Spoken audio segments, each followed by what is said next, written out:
Once upon a time, in a village nestled between rolling hills and a dense, ancient forest, the townsfolk lived in relative peace. That is until whispers started spreading about a mysterious woman who had moved into the woods.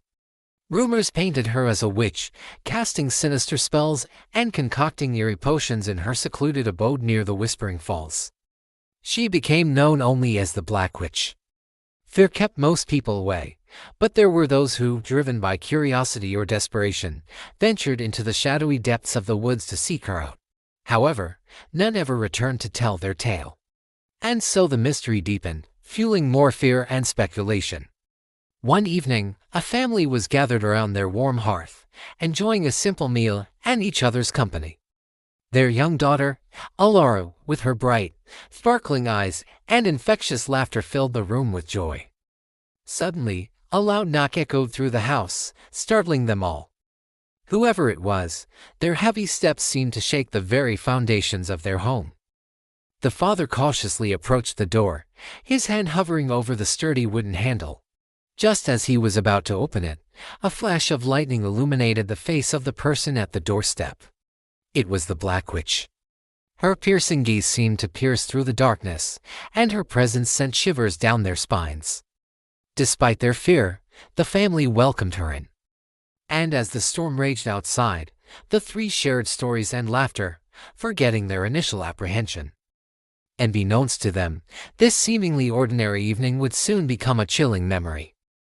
When the witch stood up to leave, Alara grabbed her hand, her innocent eyes questioning. The witch knelt down and with a gentle touch, promised to return. But as the door closed behind her, a sense of foreboding settled over the family. Their daughter's laughter echoed through the empty rooms, now sounding distant and unreal. The next morning, the sun shone brightly, birds sang merrily, and the storm seemed like a distant memory. But for Alara's parents, the day held a haunting stillness. They searched everywhere for their daughter, calling her name until their voices were hoarse, but there was no reply. Suddenly, her mother noticed something peculiar, a faint trace of the same strange scent that had clung to the witch. Fear clutched at her heart, propelling her into action. Racing back to the village square, she found the townsfolk gathered, their faces etched with worry. Together, they embarked on a desperate search, scouring every corner of the town and the surrounding fields. But as dusk fell, they returned empty-handed, their hope fading with the daylight. As days turned into weeks, the search continued, fueled by unwavering love and determination. They followed winding paths, crossed babbling brooks, and climbed rugged hills, their eyes scanning every nook and cranny. The vast expanse of the forest remained their greatest challenge. Its dense canopy muffled the sounds of their voices, making any call for help seem futile. Yet they pressed on, driven by a glimmer of hope. Meanwhile, deep within the forest, hidden from the prying eyes of the townsfolk, the witch resided in her secluded cottage. Inside, Alara sat by the hearth, wrapped in a warm blanket. The sight of her innocent face filled the witch with both fondness and sorrow. For she wasn't merely a child who had strayed too far from home. The truth was far more intricate. You see, when the witch first encountered Alara, she didn't find a lost child, but a vessel marked by an ancient curse. This curse, passed down through generations, was an albatross around the girl's neck, drawing danger and misfortune. Recognizing the impending peril, the witch made a fateful decision. She took the child in, shielding her from the curse that sought to claim her. Years slipped by and Alara blossomed into a beautiful young woman. Under the witch's guidance, she learned the ways of healing herbs, the language of the forest, and the secrets held within ancient tomes. The witch, with her weathered hands and twinkling eyes, became more than just a mentor. She became the closest thing to a mother that Alara had ever known. But the world outside their secluded haven remained unchanged. The whispers about the witch in the woods persisted, and the townsfolk still feared what they didn't understand.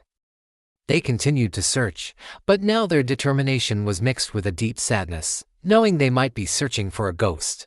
Little did they know, the fate of the child was intricately tied to the forest itself. One day, Alara accompanied the witch on a gathering of rare herbs deep within the forest. As they walked, Olara noticed a clearing bathed in golden sunlight, its edges adorned with vibrant wildflowers. It was here that the witch revealed the truth to Olara. She explained about the curse, how it manipulated hearts, turning loved ones against each other. The clearing, she said, was the heart of the forest, a place where the veil between the human and spirit realms was thinnest. Here, the forest whispered its secrets to those who listened, and its magic flowed freely. Before Lara could fully grasp these revelations, a sense of urgency gripped them. A raven, its feathers ruffled, landed on a nearby branch, cawing loudly.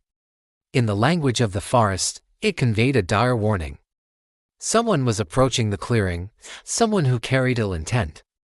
Acting swiftly, the witch pulled a silver pendant from her cloak, its surface etched with ancient symbols. This was no ordinary pendant. It was a conduit to the forest's magic, a power that flowed through the veins of the ancient trees themselves. As the forest stirred, the witch placed the pendant around Alara's neck, imbuing her with some of its power. Now, Alara understood her purpose. The pendant's magic would amplify her connection to the forest, allowing her to protect not only herself, but also the witch who had become like a second mother to her. At that moment, they heard footsteps crunching on fallen leaves. From behind a thicket of trees emerged a group of men, their faces grim, their eyes filled with a mixture of determination and desperation. Leading them was Alara's father, his shoulders stooped with worry, his gaze fixed on the clearing. Beside him, the townsfolk, united in their concern, scanned the area, hoping against hope that they might find what they were looking for. When their eyes met Alara's, a range of emotions flickered across their faces. Some looked away, unable to bear the sight of the daughter they thought they had lost forever. Others, however, stepped forward, their voices filled with relief and joy. Alara's mother rushed to her daughter, tears streaming down her face as she embraced her tightly. Words of comfort and disbelief escaped her lips as she marveled at this joyous reunion.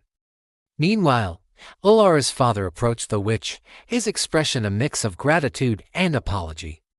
He extended his hand, and in that gesture, years of mistrust and fear seemed to melt away. The clearing resonated with the sound of their voices, their laughter echoing through the ancient trees.